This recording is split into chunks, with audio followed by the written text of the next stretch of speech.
Welcome everyone to podcast PR for Friyay, the series of podcasts about public relations, released on a random exciting Friday night.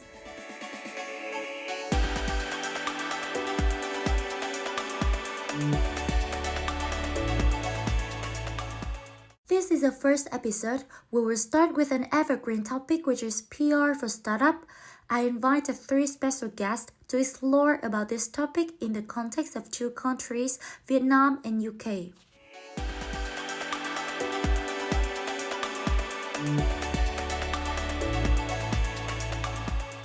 From my observation in both countries, especially in Vietnam, most startups do not have a PR department, and not many startups think about doing PR. Let's have a chat with Dieu Thuy from startup Wiibike Vietnam to find out about the reasons and get more insight from startup owner. Hi, everyone. Thanks, Pham, very much for inviting me to this interesting podcast, and especially with the student and the audience in the UK, where I also have memorable experience studying here. I have been working in marketing and communication for 10 years in different types of company. And 2 years ago, I invested in Wiibike, a startup in green transportation technology in Vietnam, and was in charge of sales and marketing. We are a little bit fear of PR. We think it costs a lot of money. And there are 2 reasons that we feel hesitate to invest to this area. The first is that we lack of time and resources. That's why we need to spend time and money on specific items. And PR, sometimes we will prioritize later. And the second, some startups, they are really confident about their products. And they think that their products themselves already can persuade the investor, can persuade potential customer. So they think PR come later.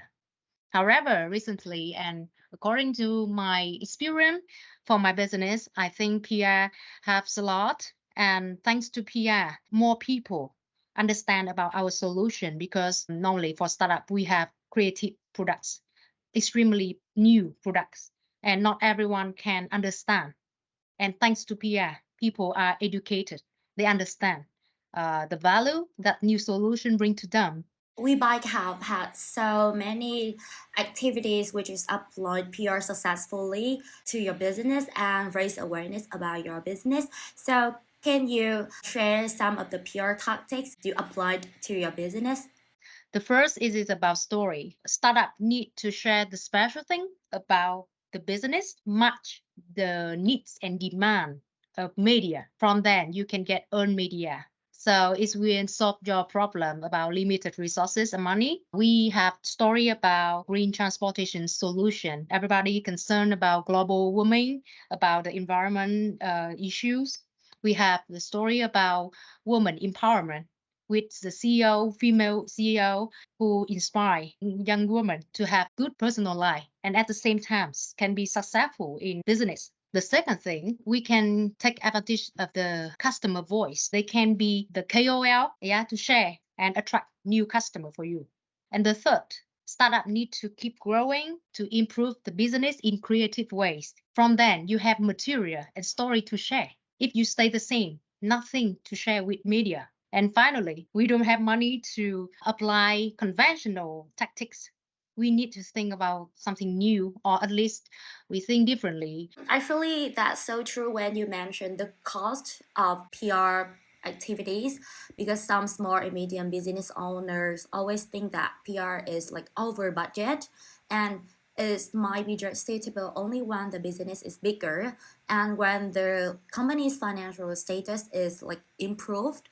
Can you share about the time when you start doing PR? The milestone is when we participate in Shark Tank Vietnam 2021. After Shark Tanks, our startup got attention and become more popular with the audience. And I think at the beginning of a startup like Wiibike at that time, it is really important point for us. That's the perspective from a startup in Vietnam. As I mentioned before, this topic will be discussed in the context of both countries, Vietnam and UK. So I invited Kevin Kyle, founder of Digikind, a PR agency startup based in the UK. Are you excited already to meet Kathy? Let's get to know her.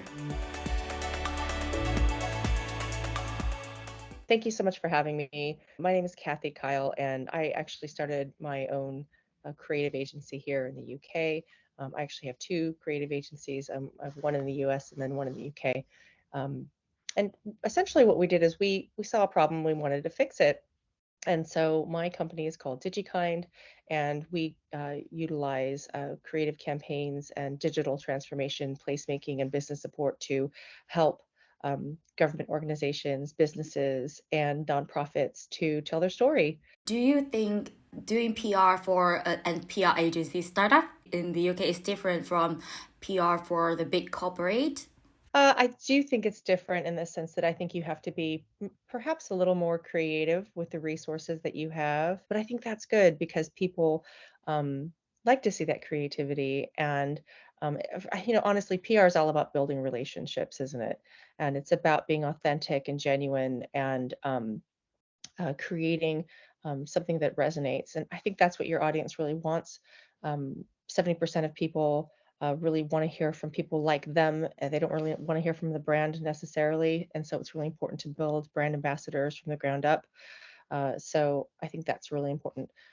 Also, just being smaller or working with small businesses or not being from a working with a corporate or a corporation, it's really important to recognize that you have to utilize your resources well, and you really have to plan, and you really have to do those audience profiles, know who you're talking to, and execute efficiently.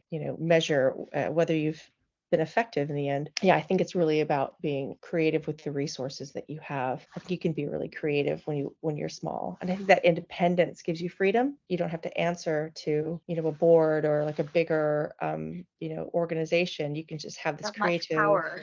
Yeah, totally. You can just have this creative approach. And that's what I really love about being a small business. And I really want to hear from you Mhm. about the opportunities and obstacle of startups in UK when doing PR.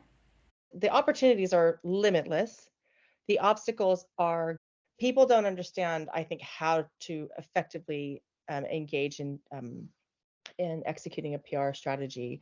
And I think the business almost getting over the fear of how hard it's going to be and just like going forward and establishing those goals, strategies, tactics, KPIs, and then actually executing on it. So my advice would be to be brave and to know yourself and to be Adele. Like go easy on yourself and like just to go for it. I mean, PR is not easy, but it is worthwhile. Of the two startup people, Dieu Thuy and Kathy, I also had a conversation with Pham, a Vietnamese PR practitioner working in the UK, to listen to his recommendation to startup to do PR effectively. But first, let's hear his opinion about what is PR and how it works for startup.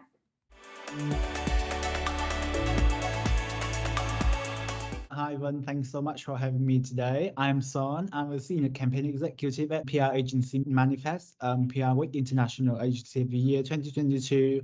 Obviously, the PR industry has only existed for about like 50 years. And obviously, like in Vietnam, for example, the reputation of PR is not too well known. Let's say if I say to my parents, oh my God, I work in this like amazing PR campaign industry, they have no idea like what I'm talking about. I think it's very important for it to educate the company and also the customer as well about the power of PR, especially for startup environment. It can help them gain visibility and credibility, reach their target audience, and establish a very positive reputation. Obviously, startup is all about investor relation, getting more money. So I think when you have that kind of good reputation, positive reputation, you will be able to attract more investor. So I think now, especially nowadays, we live in such a turbulent times. Like 1 minute we have this COVID-19 pandemic, and the next, like who knows what's gonna happen next. So I think we live in such a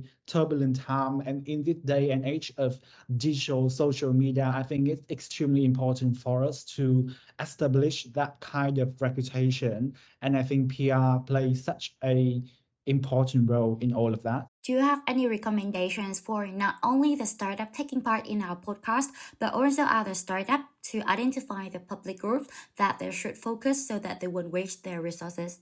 Obviously, this is my personal opinion, but I think startups should focus on their key stakeholder. I could say investor, partner, and journalist. So first of all, investor, as I mentioned earlier, I think you are at the very early stage of your business. So it's all about attracting money, attracting funding from bigger organizations. So if you do not have that good reputation for your investor, then why should they invest money into your business, right?